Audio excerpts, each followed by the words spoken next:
Selamat pagi, selamat datang di bacaan hari ini, hari Kamis tanggal 1 September tahun 2022. Selamat datang di bacaan harian, bacaan umum untuk semua zodiak. Ambil hanya jika resonate, silakan lihat description box di bawah video ini untuk rangkuman bacaan hari ini. Hari ini bulan sudah masuk di Scorpio pada pukul 12 siang waktu Indonesia bagian Barat, ada di 6 derajat 31 menit.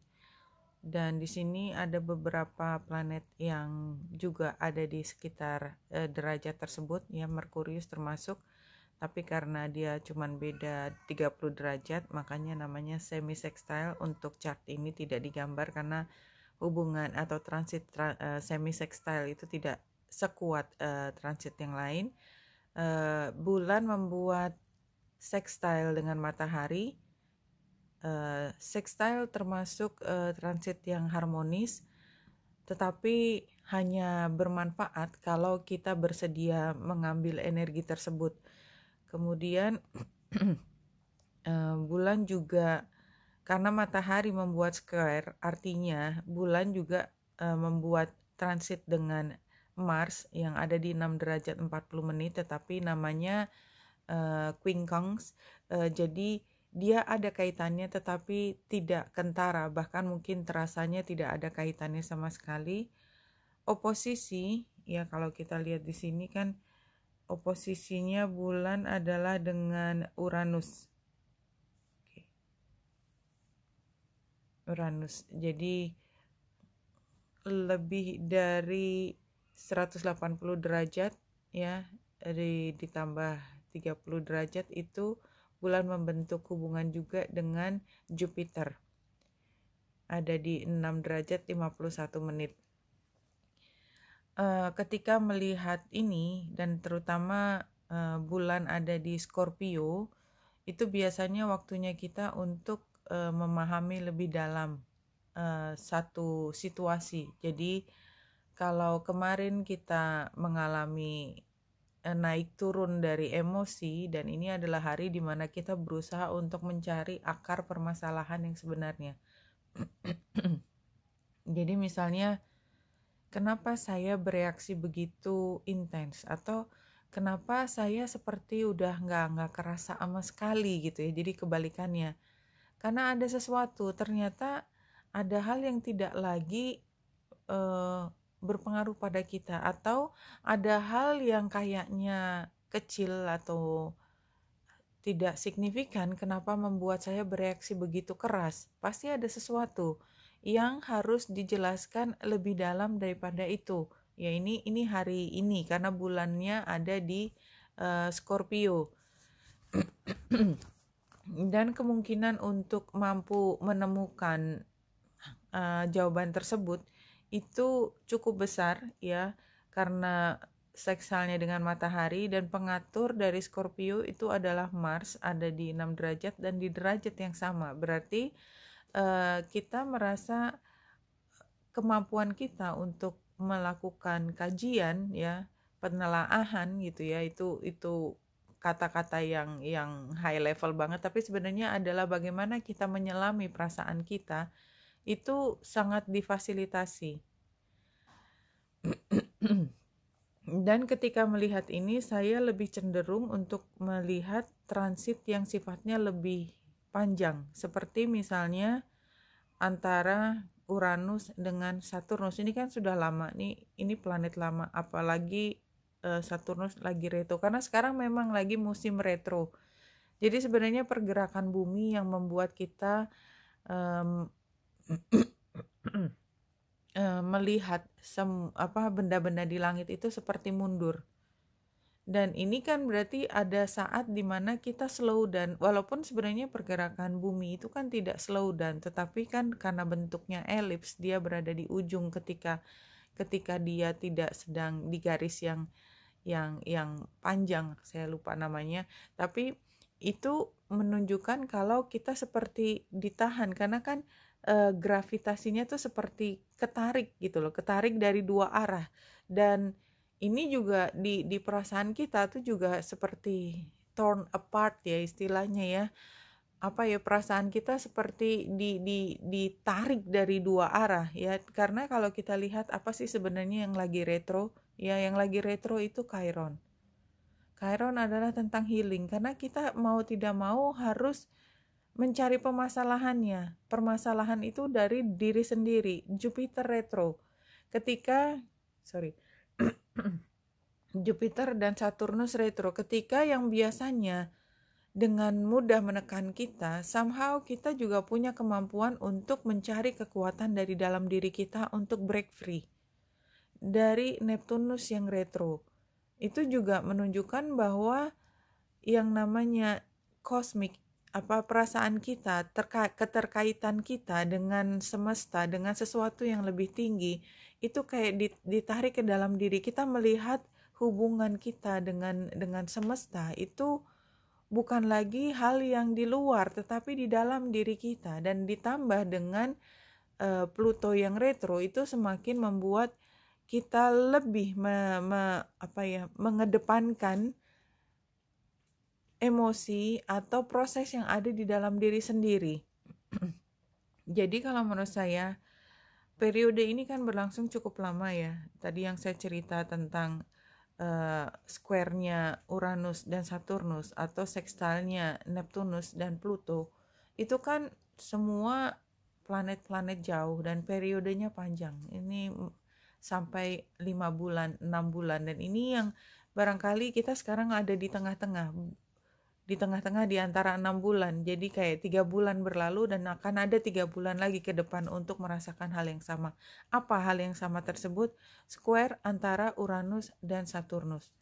Ini dua energi yang sangat kuat, tetapi dia adalah planet yang jauh gitu ya, bukan planet personal.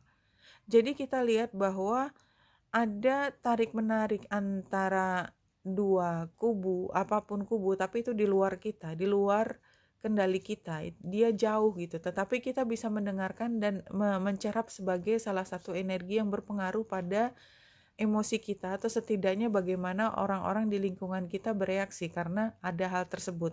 Dan itu sifatnya square, berarti kan tension antara bagaimana seharusnya, dan kita harus membuat perubahan terhadap situasi ini gitu ya.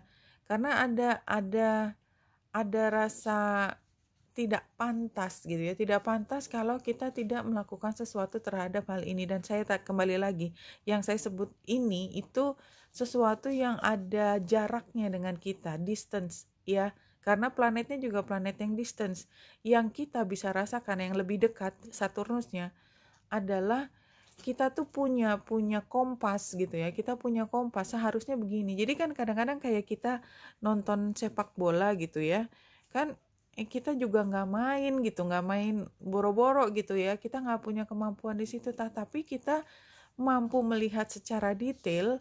Dan kita bisa bilang, terutama yang pengamat bola ya, ini kan bola saya ceritakan sebagai salah satu contohnya. Ini kan harusnya sini mainnya begini, harusnya yang dipasang ini dan ini, segala macam analisis kita. Dan terutama hari ini karena bulan ada di Scorpio. Cuman analisis kita sebenarnya tidak memberi dampak kepada apapun yang sedang berlangsung di luar, ya kan? Kita bisa bilang ini wasitnya goblok, segala macam gitu ya. Saya kalau dengar orang ngomong, saya bukan penggemar bola, nggak ngerti tepatnya. Jadi kan sebenarnya kalau buat orang lain why gitu kan, tetapi kan kita memang terlibat emosi dengan permainan bola tersebut dan kita merasa mampu untuk mengatakan sesuatu, tetapi pengaruhnya apa pada permainan bola itu kan tidak langsung. Yang ada adalah kita memberi opini. Kalau kita punya pengaruh yang besar, kita barangkali bisa punya pengaruh terhadap pendapat orang, tetapi tidak juga punya pengaruh terhadap kejadian tersebut. Ya, itu yang pertama yang tengah berlangsung. Apapun yang terjadi di masyarakat kita sekarang, itu adalah hal yang kita hanya bisa tonton, kita bisa teriak-teriak kayak kita punya hak untuk mengatakan sesuatu, tapi sebenarnya tidak ada kaitannya sama sekali. By the end of the day, it's just the thing gitu ya. Kalau saya ditanya tentang politik, tentang berita hangat gitu ya, karena kebetulan saya juga nggak terlalu nonton TV ya, jadi biasanya saya dengar dari orang-orang di sekitar saya, dan itu juga jarang jadinya, karena kan pakai online kan, berarti kan jarang juga ketemu. Jadi adalah sesuatu yang buat saya juga nggak bisa apa-apain dan buat saya energinya lewat. Tetapi kalau begitu saya masuk ke dalam masyarakat itu kan kenceng banget. Itu yang terjadi. Kemudian Neptunus yang sextile dengan Pluto. Apa ini? Ini adalah ketika kita mampu mencerap pemahaman kita menjadi sesuatu yang kemudian kita belajar filosofi yang lebih tinggi dari itu. Keuntungannya adalah ketika tadi ada cerita sepak bola, tapi kita bisa ganti semua sepak bola itu sesuatu yang di luar kendali kita, tetapi dia berpengaruh pada masyarakat luar. Kita mampu menarik informasi, menarik pelajaran dari situ tanpa kita harus mengalaminya sendiri. Itu Neptunus yang sextile dengan Pluto. Dan karena pada hari ini bulan ada di Scorpio dan membuat sextile dengan matahari, iya atau tidak peristiwa yang saya omongin tadi adalah peristiwa di luar yang memang sifatnya masyarakat, tetapi kan bisa juga cerita tentang misalnya drama keluarga kita, drama kita dengan orang-orang terdekat kita yang sudah berlangsung cukup lama. Nah, pada hari ini kita mampu untuk memahaminya lebih jauh lagi. Mudah-mudahan kalau kita bersedia mengambil energi ini untuk belajar, karena kan memang sudah dibukakan portal gitu ya untuk kita belajar sesuatu yang sifatnya lebih filosofis, yang membuat kita menjadi dewasa dalam bereaksi terhadap situasi, yang mendekatkan kita dengan pencipta kita. Kan sebenarnya pada akhirnya kan tujuannya itu. Untuk apa sih kita belajar banyak ketika kita hidup ini, kan pada akhirnya untuk mendekatkan diri kita dengan pencipta kita, karena itu sebenarnya tujuan akhir. Tetapi kan prosesnya itu sendiri adalah proses yang divine ya, proses yang kalau kita pecah-pecah dalam keseharian itu kan yang kita lihat drama, dan kita menikmati drama tersebut. Perkara kita nangis-nangis itu lain hal, tetapi sebenarnya kita menikmati karena kita merasa hidup, dan itu yang menjadi tujuan kita. Tapi pada akhirnya kehidupan yang sifatnya drama tadi kan tetap harus ditarik menjadi satu pelajaran yang besar. Itu yang saya lihat dan saya rasakan dari melihat chart hari ini. Dan kalau lebih detail di sini ada 2 yod ya. Yod yang pertama yang ujung panahnya adalah bulan. Di situ kakinya adalah Jupiter dan Mars. See, this is very beautiful. Ketika ada pertentangan antara energi yang harsh ya, yang keras, tetapi pertentangan tersebut kemudian menjadikan pelajaran buat kita untuk mencoba menjadi orang yang lebih pintar. Bulan ada di Scorpio itu adalah membuat kita lebih pintar. Tentang apa? Tidak hanya tentang hard data, tetapi juga tentang sesuatu yang lebih jauh daripada itu. Dan karena Scorpio adalah tentang transformasi, ketika kita berproses dalam kemudian kita memahami sesuatu secara emosi, ketika kita menangis, kemudian kita menjadi lebih kuat. Itu sebenarnya produk akhir yang paling penting dari Scorpio adalah you are getting stronger. Tapi jatuh dulu, jatuh ke dalam dasar sumur, tapi kita bisa rise above ya, becoming someone stronger. Itu gift-nya dari Scorpio. Take that ya, that gift untuk kita hari ini. 3 kartu dari Lenormand. Iya, ini sama. Cinta membuat kita lebih kuat. Karena ketika struggle kita dengan emosi yang begitu dalam, ketika kita mampu menemukan cinta, inti dari semua cerita drama ini adalah cinta, we become stronger. Udah, itu aja. Intinya adalah semua pelajaran, semua kesukaran yang kita hadapi. Gambar gunung, kesukaran, itu adalah bentuk cinta. Bentuk cinta ketika kita belajar tentang cinta, ketika dari sesuatu yang porak-poranda, yang tertinggal adalah cinta, itu core-nya cinta. Dan cinta ketika kita mampu menemukan core tersebut, menjadikan kita lebih kuat dan semakin mendekatkan diri. Kekuatan itu diambil dari mana sih sebenarnya?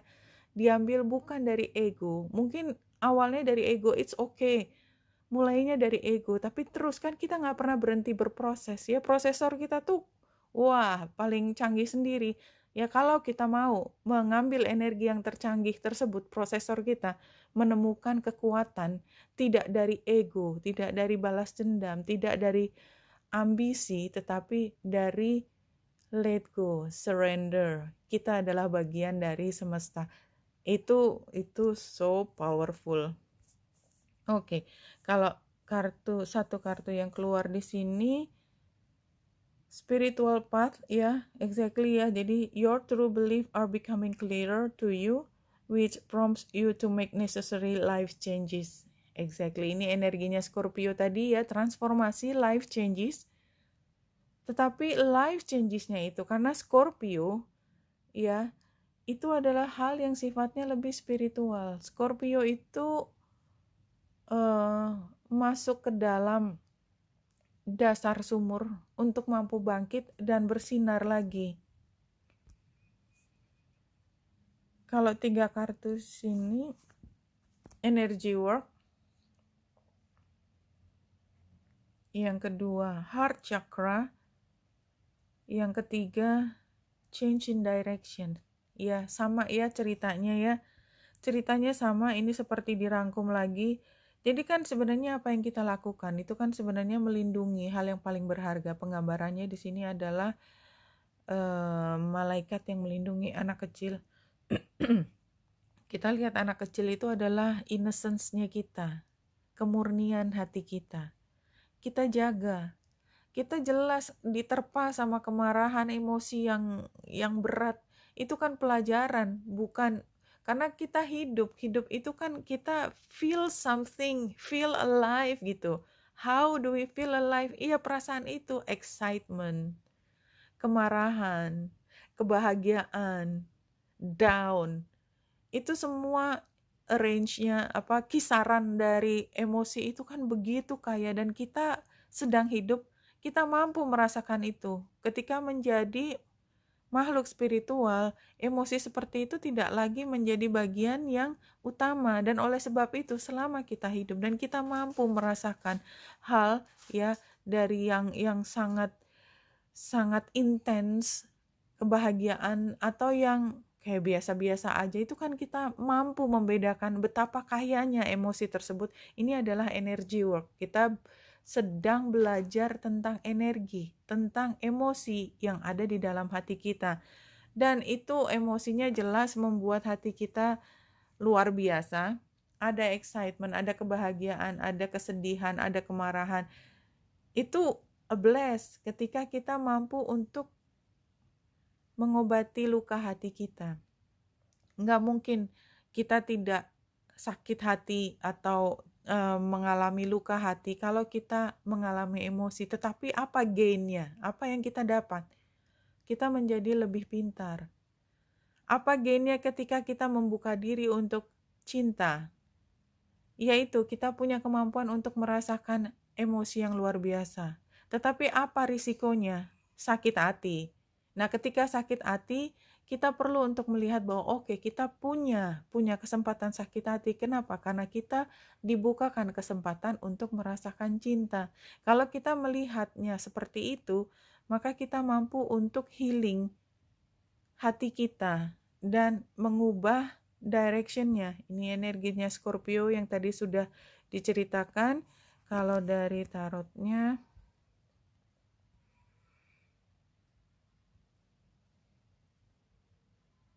ya, ini The Sun dan The Hermit itu termasuk High Priestess-nya kan Major Arcana ya, memang besar semua. Ini hari dimana kita intens perasaannya. Yang pertama adalah The Sun, ini sebagai situasi, ini kita adalah anak ya, artinya kalau saya melihatnya lebih kita tuh manusia, kumpulan dari banyak orang, millions of people living in this globe gitu ya.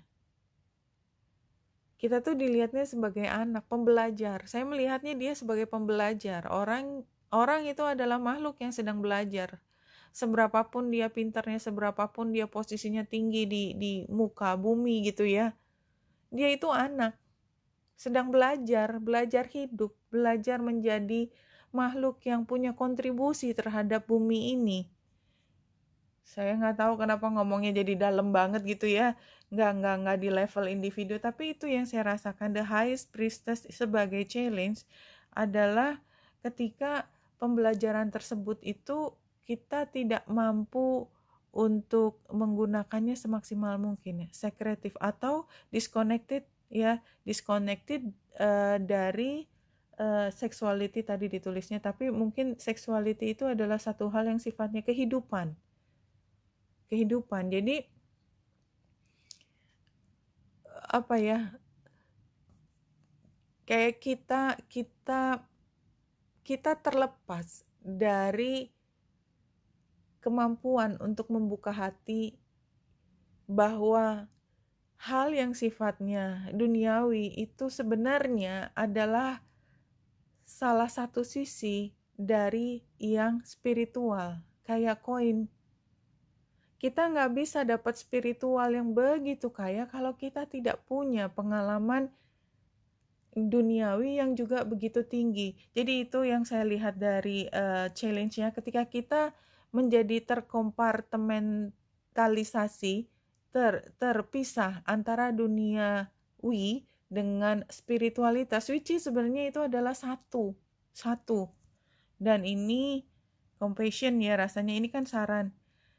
Just berbaik hati kepada yang lebih muda. Toh kita juga sebenarnya seberapapun besarnya, seberapapun pintarnya kita juga anak gitu, tanda petik anak. Orang adalah semua pembelajar yang berada di muka bumi gitu. So sarannya just berbaik hati buat semua orang gitu ya. Dan kita belajar banyak dari pengalaman hidup kita. I don't know kenapa dalam banget ya pembahasannya, tapi itu yang muncul di kepala saya ketika melihat gambar. Kemudian all any healer can do is to facilitate your body in doing what it knows perfectly well how to do, to heal and be whole again. Jadi ini juga ditutup dengan kalimat yang begitu cantik. Semua healer, all any healer can do, yang bisa dilakukan healer adalah memfasilitasi tubuh kita untuk melakukan apa yang memang tubuh kita mampu lakukan. Kayak kemarin cerita tentang kalau saya dicakar kucing gitu ya, saya cuma memastikan dioles dengan obat yang biar nggak infeksi, tapi the rest gitu ya adalah badan saya sendiri yang mengupayakan supaya luka itu sembuh, tertutup dan hilang dari kulit saya. Garisnya itu, garis dicakar kucing. Dan itu nggak hanya pada fisik kita, tetapi juga hati kita, mentalitas kita, cara berpikir kita, spiritualitas kita, somehow bahkan spiritualitas kita. Kalau kita tidak mampu membuat koneksi tersebut, somehow akan ada yang memanggil, mencoba untuk bolak-balik, tidak pernah menyerah untuk kembali ke tracknya tersebut. Untuk apa? Untuk heal ya, supaya lukanya tertutup dan be whole again ya, menjadi lengkap lagi, utuh lagi, kulit saya nggak ada yang terbuka kalau fisik ya, dan kemudian tidak ada bekas tertinggal juga, to be whole again. Satu hal lagi, entah kenapa saya perlu untuk menyampaikan, karena ini proses yang luar biasa ya. Biasanya kita punya masalah karena cinta, karena pengharapan tentang cinta terhadap orang biasanya ya, yang paling banyak. Dan satu hal yang ingin saya sampaikan adalah kita tidak pernah bisa memaksa orang untuk mencintai kita. Never. Cinta itu datang secara sukarela. Kalau kita terpengaruh, kita sakit hati kepada orang yang tidak bisa mencintai kita, kita tidak bisa melakukan apa-apa untuk memaksa dia mencintai kita. Trust me. Okay? So let go. Yang kita bisa lakukan adalah kita belajar untuk mencintai diri kita sendiri. Karena cinta itu adalah hal yang sukarela. Maka for God's sake Ya, secara sukarela cintailah diri kita sendiri. Caranya adalah dengan membiarkan kita masuk dalam proses healing ini. Oke, Wenita Indrasari di sini, semoga membantu. Salam hati dan cahaya.